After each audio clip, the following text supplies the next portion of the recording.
Welcome to Indian authentic recipe. நான் உங்கள் கௌரி சங்கரி. இன்றைக்கி நாம் செய்ய போகிறது மட்டன் போன் சூப். நம்ம வீட்லேயே டேஸ்ட்டாக நல்லா காரசாரமாக மட்டன் சூப் எப்படி செய்கிறதுன்னு பார்க்கலாம். அதற்கு முன் இதுவரை நம்ம சேனலை சப்ஸ்கிரைப் பண்ணாதவங்க சப்ஸ்கிரைப் பண்ணிவிடுங்க. வீடியோ கீழே தெரிகிற பெல் பட்டனை மறக்காமல் கிளிக் பண்ணிவிடுங்க. 1/4 கிலோ அளவுள்ள மட்டன் போன் எடுத்து கழுவிட்டு எடுத்து வச்சுருக்கேன். 1/4 கிலோ அளவுக்கு ஏற்றார் போல் அளவுகளை சொல்லியிருக்கேன், பார்த்துக்குங்க.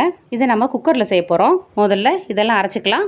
1 ஸ்பூன் மிளகு, 1/2 ஸ்பூன் ஜீரகம், 15 சின்ன வெங்காயம், 5 பல் பூண்டு, ஒரு சின்ன பீஸ் இஞ்சி எடுத்துக்கணும். தாளிப்பதற்கு ஒரு பட்டை, 2 கிராம்பு, 1/2 ஸ்பூன் சோம்பு, ஒரு பெரிய தக்காளியாக எடுத்து பொடியாக கட் பண்ணிக்கணும். கருவேப்பிலை, கொத்தமல்லி நிறைய எடுத்துக்கணும். 1/2 ஸ்பூன் மிளகாய்த்தூள், 1/2 ஸ்பூன் மல்லித்தூள், 1/4 ஸ்பூன் மஞ்சத்தூள், 1/2 ஸ்பூன் உப்பு. இதெல்லாம் சேர்க்க போகிற மசாலாக்கள். மிக்சி ஜாரில் முதல்ல மிளகு ஜீரகத்தை போட்டு நுணுக்கிக்கணும். அதன் பிறகு சின்ன வெங்காயம், இஞ்சி பூண்டை சேர்த்து கரகரப்பாக இது போல் அரைச்சிக்கணும். நைஸாக அரைக்க வேண்டாம், 1-2 அரைச்சா போதும். ஸ்டவ் ஆன் பண்ணிக்கலாம்.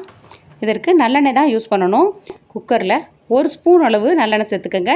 அது நல்லா காஞ்சதும் பட்டை, கிராம்பு, சோம்பு இது சேர்த்துக்கணும். அது பொரிந்த உடனே கழுவி எடுத்து வச்சுருக்க எலும்பை சேர்த்துக்கணும். அதை 2 நிமிஷம் அப்படி லைட்டாக வதக்கினாலே போதும். அதில் அரைச்சி எடுத்து வச்சுருக்க மசாலாவை சேர்த்துக்கணும். நறுக்குன தக்காளி சேர்த்துக்கணும்.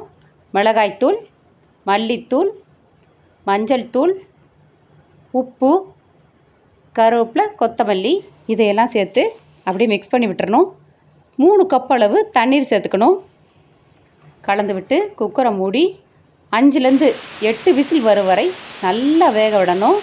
நல்லா வெந்தால் தான் சூப்பு நிறையா கொழுப்பு சத்தோடு நல்லா டேஸ்ட்டாக கிடைக்கும்.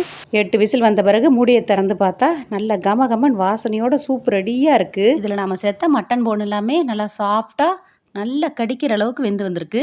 Mutton soup ready. இது சர்வ் பண்ணும்போது லைட்டாக லெமன் புழிஞ்சிக்கோங்க.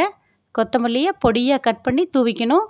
நுணுக்குன பெப்பரை அப்படியே மேலாக தூவி விட்டுருங்க. எடுத்து டேஸ்ட் பண்ணி பார்த்துட்டு எப்படி இருக்குன்னு சொல்லுங்கள். நன்றி.